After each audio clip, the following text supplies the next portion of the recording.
Welcome into New York Giants Now by Chat Sports. I'm your host, Marshall Green, and it is Mailbag Friday. I asked you guys on our most recent community post to drop your questions, and in today's show, we will be answering them. And if you want to be featured on the next New York Giants Mailbag, it's a two-step process. You got to be a subscriber. We only pull questions from subscribers, and you need to drop your questions when I ask them. So go down in the comments and drop your questions for the next New York Giants Mailbag. But first, coming up from my guy, Gary Patterson. Everybody knew what we were talking about in today's video. It's been the talk of the town. Should the Giants bring OBJ back home? Couldn't even get it to the second question before we brought it up. I like it. Let's get straight into it. Let's review the trade that previously went down between the Giants and the Browns. We'll recap it. The Giants sent Odell Beckham and Olivier Vernon to the Cleveland Browns in return for a 2019 first and third round pick, which eventually turned into Dexter Lawrence and O'Shane Ximines. They also got a package of Jabril Peppers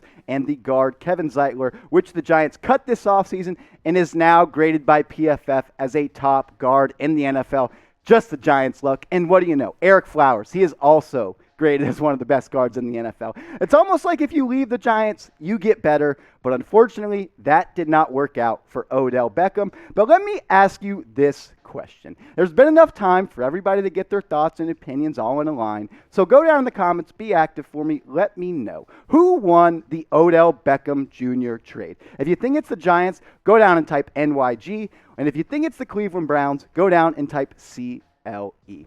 Some more stats that I want to look at when it comes to Odell Beckham and what he's done so far since he was a Cleveland Brown. In 2021, he started the season not playing because he was coming off of that knee injury, 17 receptions for 232 yards, no touchdowns. The year before, also dealing with an injury, 23 receptions, almost 320 yards, 3 TDs. And the year 2019, that's where he played his most football for the Cleveland Browns, 74 grabs, just over 1,000 yards, and 4 touchdowns. These numbers, they don't stand up even close to what Odell Beckham did in his first 3 seasons in the NFL. In those first 3 seasons, he was, no debate, the best receiver in the NFL. That rookie year, 91 grabs, 1,300 yards, and 12 touchdowns, he did that in just 12 games. The next year, 96 grabs and 101 grabs. Those first 3 years, better than almost any receiver in NFL history. There's no doubt Odell Beckham at that point was already one of the best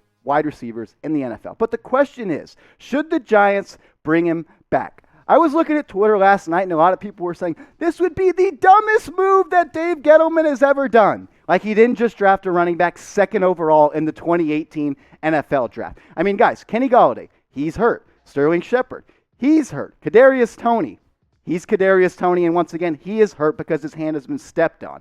This Giants wide receiver core is absolutely depleted. So I don't think it is stupid for the Giants to bring Odell Beckham Jr. back, but I don't think it's going to happen. And I love Odell Beckham Jr., and I would love to see him in New York Giants blue once again, but I just don't see it happening, especially with the bad blood between him and Dave Gettleman. I mean, Dave Gettleman did send him to Cleveland for his career to die. But be the GM. If you were sitting in Dave Gettleman's seat holding that Wii remote, I know you've all seen the video, what would you do? Would you bring back OBJ? If you would, go down and type your comments, Y for yes or N for no.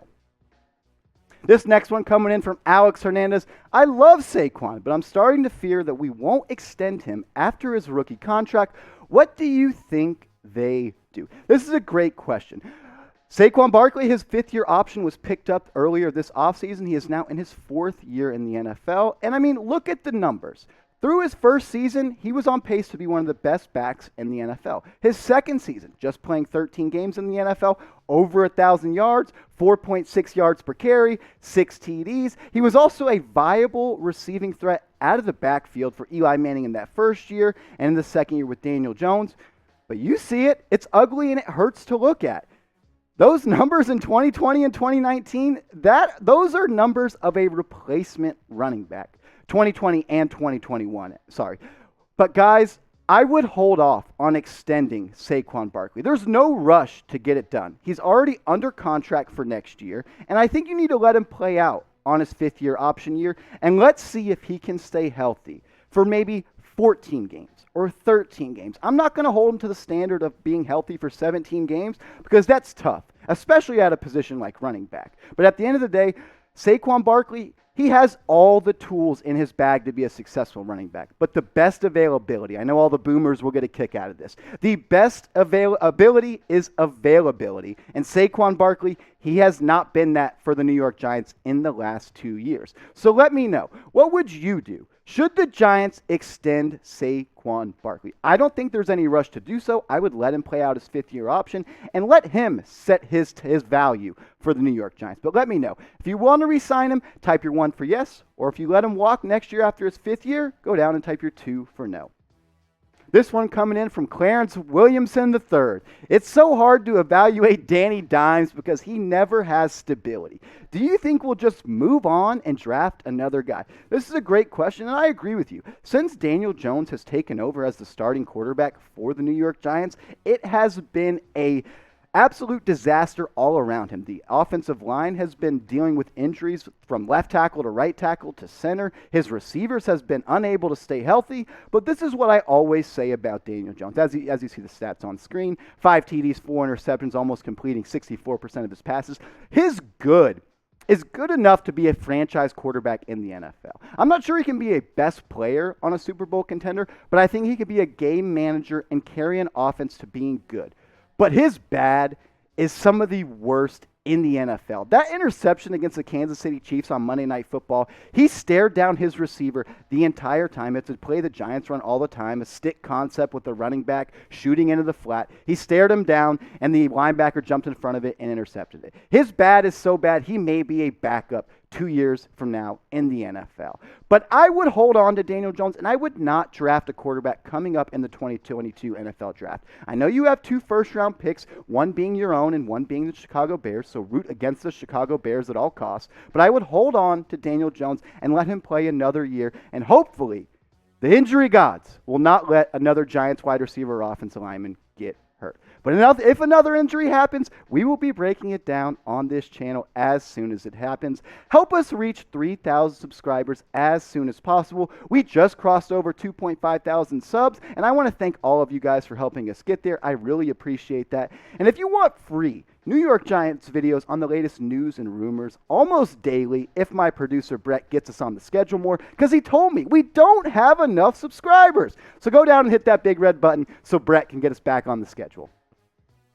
This one coming in from TD Twister. Should the Giants sign Desean Jackson? Guys, Desean Jackson, one, no, because he's an Eagle. I don't care if he just played for the Rams. He bleeds Philadelphia Eagle green, and this is someone that I do not want on my roster. But the Giants, they already have their deep threat in John Ross, and I want to see John Ross implemented more into this offense. That catch he had against the Kansas City Chiefs, I know is on Dan Sorensen, one of the worst safeties in the NFL, but he still has that elite speed to stretch the defense and put pressures on safeties. No doubt about it. When a team's in cover 2, he can split the safeties down the middle. He can put pressures on safeties and bring them out of the box and hopefully help this Giants running game get back on track. But no, I would not bring Desean Jackson in. I think he's kind of washed up at this point. I know he still has wheels on him and he could be a deep threat, but we already have our guy, John Ross, in that role. This next one coming in from Ali Tanks. Since we were interested in him when he was first released, should we sign Jaylon Smith? Yes, there were some rumors when he was first released by the Dallas Cowboys that the Giants may be interested in him due to the ties that he has with Jason Garrett. He was the head coach of the Dallas Cowboys. And we'll show the list, the 2020 stats that Jaylon Smith put up. 154 tackles. Man, this guy's a beast. 5 tackles for loss, a sack and a half. That sounds weird. 5 pass breakups.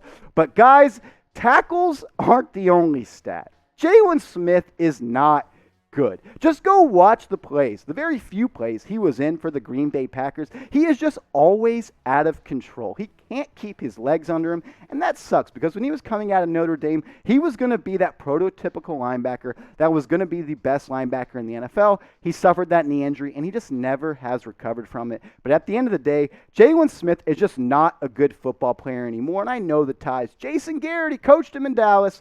It's not going to happen. The Giants aren't going to re-sign him. They really like the guy that they picked up, Bernardrick McKinney, and they want Tank Crowder to continue to get reps at the Mike linebacker spot. I think he has potential, but at the end of the day, I don't think there's any chance that the New York Giants will bring in Jaylon Smith.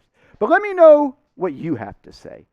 This is a very hot topic, and everyone has different opinions, which I think is pretty interesting. But what do you say? Is Jaylon Smith a good football player? If you think he is, go down in the comments and type your G for good.